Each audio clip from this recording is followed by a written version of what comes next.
Hi everyone, welcome back to my channel. I'm Raj, a CBSE class 12th grader and you know guys, आज सुबह से लेके अभी है ना 3:30 बजने वाले हैं। मैंने केवल 2.5 घंटे ही पढ़ा एंड वो भी फिजिक्स पढ़ा था क्योंकि भाई मेरे यहाँ पर है ना दर्द कर रहा था, बहुत ही मतलब माइल्ड वाला दर्द कर रहा था। मेरा पढ़ने का तो मन हो रहा था बट मैं पढ़ नहीं पा रहा था due to this pain. I thought भाई ब्रेन हेमरेज ना हो जाए। Who don't know the meaning of brain haemorrhage, मतलब नस फट जाना, वो ना हो जाए। दैट्स वाई मैंने अपनी स्टडीज़ को क्विट कर दिया। बट अब मुझे पढ़ना होगा क्योंकि मैंने बहुत टाइम ही वेस्ट कर दिया है and only 8 days are left for our board exams. So अभी मैं सोच रहा हूँ कि फिजिक्स का सैम्पल पेपर सॉल्व करूँ with timer. So yeah let's start our study. तो एग्जैक्ट 3:30 बजे मैं है ना फिजिक्स का सैम्पल पेपर सॉल्व करने बैठ गया था with proper timer. You can see मैंने साइड में टाइमर भी लगा लिया था एंड यहाँ पर आई वॉज सॉल्विंग ओसवाल का सैम्पल पेपर 4 नंबर का, नॉट स्पॉन्सर्ड।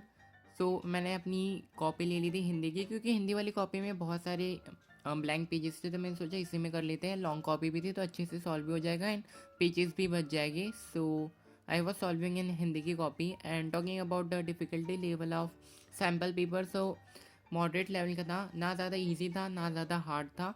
एमसीक्यूज कुछ कुछ बहुत ज़्यादा ट्रिकी थे एंड एज मैंने फुल सिलेबस, थोड़ा सा ही मेरा फुल सिलेबस रिवाइज़ करना बचा है। For example EMW and EC मैंने रिवाइज़ नहीं कराया, बाकी तो मैंने सारे चैप्टर्स रिवाइज़ कर ही लिए हैं। तो मैंने सोचा भाई दे ही देते, फुल सिलेबस का टेस्ट देखते हैं क्या मार्क्स आ रहा है, तो उसके हिसाब से भी प्रिपरेशन करनी पड़ेगी अब। And do you know guys, in January after my pre boards मैंने है ना एक सैम्पल पेपर सॉल्व करा था फिजिक्स का ही एंड पता है कितने मार्क्स आए थे? ओनली 17 मार्क्स आए थे आउट ऑफ 70, जो कि काफ़ी ज़्यादा डिसअपॉइंटिंग है। बट अभी मैंने सॉल्व किया तो थोड़े से मार्क्स इंप्रूव हुए हैं, क्योंकि थोड़ा सा मेरा कॉन्फिडेंस बूस्टअप हुआ है, जो कि तुम्हें मार्क्स आगे देखने को मिलेंगे ही। And guys, it's a gentle reminder, please try to solve sample papers with timer at your home. अगर आप घर पर नहीं सॉल्व करोगे then during the board exams आपका ब्रेन है ना फ्लूइडली वर्क नहीं करेगा। मतलब चीज़ें तो याद रहेगी बट उसे अप्लाई करने में थोड़ा टाइम लगाएगा। तो अगर आपने घर पर प्रैक्टिस करी है तो आपका बोर्ड एग्जाम्स तो काफ़ी ज़्यादा अच्छा जाएगा। So please try to solve sample papers at home with timer, with proper timer and sitting. And proper 3 घंटे ही बैठना, उठना मत बीच में। एंड अभी किसी को भी नहीं पता कि अपना बोर्ड एग्जाम्स का पेपर कैसा आएगा, ईजी आएगा, मॉडरेट आएगा कि टफ आएगा। ईजी आने के तो कोई चांसेस ही नहीं है, मॉडरेट या डिफ़िकल्ट के बीच में ही आएगा अपना फिजिक्स का paper. And also guys, after solving the paper अपने मिस्टेक्स को एनालाइज करो कि आपने कहाँ कहाँ पर मिस्टेक करी है एंड एक मिस्टेक नोटबुक बनाओ जिसमें आपकी सारी मिस्टेक्स नोट डाउन होना चाहिए एंड बोर्ड एग्जाम के पहले आप उसे पढ़ो, तो आपको एक बार क्लियर हो सके कि मुझे ये वाली मिस्टेक नहीं अगेन रिपीट करनी है। तो आप ये सारी टिप्स को फॉलो कर सकते हो। एंड अगर गाइस आप सैम्पल पेपर नहीं सॉल्व कर रहे हो देन इट्स ओके, आप एमसीक्यूज़ भी लगा सकते हो, क्योंकि भाई सैम्पल पेपर में एमसीक्यूज़ बहुत ज़्यादा ट्रिकी होते हैं and also guys board exams के एमसीक्यूज़ भी बहुत ज़्यादा ट्रिकी होते हैं।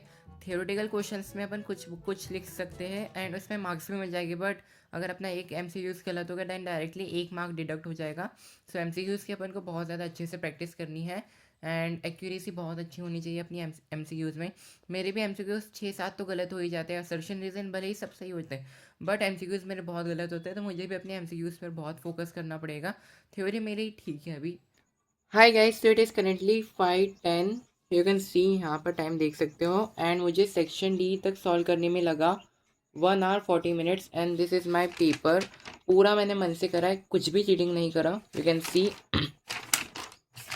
ये वाला क्वेश्चन मैंने एक्स्ट्रा का कर लिया था क्योंकि मेरा मन हो रहा था, क्योंकि ईजी क्वेश्चन था एंड ये सेक्शन ई वाले क्वेश्चन काफ़ी ज़्यादा ईजी है। ये वाला मैंने कर लिया, ये वाला भी मैंने हो जाएगा। वेव फ्रंट है, उसका डेरिवेशन करना है एंड ये एसी जनरेटर, तो ये काफ़ी ईजी है, तो मैं इसको कंसिडरेशन में नहीं कर रहा हूँ, मतलब कंसिडर नहीं कर रहा हूँ अपनी टोटल मार्किंग में। ये पेपर तुम देख लो एंड अब मैं चेक करके बताता हूँ कि मेरे कितने मार्क्स आए हैं। वैसे तो मुझे कुछ क्वेश्चन में कन्फ्यूजन है बट स्टिल मार्क अच्छा गया मेरा पेपर ये वाला।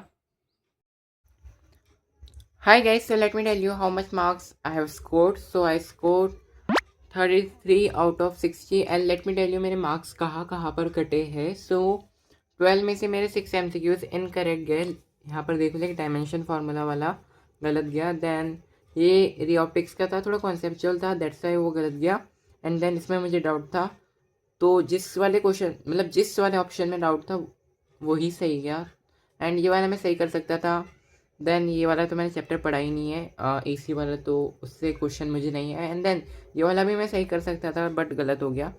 सो 6 मार्क्स आए आउट ऑफ 12 MCQs में।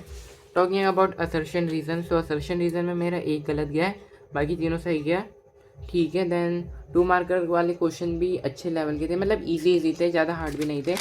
तो हाँ, तो मेरे सारे 2 मार्कर्स वाले सही गए, सारे नहीं, मैंने एक छोड़ दिया था क्योंकि वो AC वाले चैप्टर से था। Then talking about section C में ही मेरे बहुत सारे मार्क्स कटे हैं।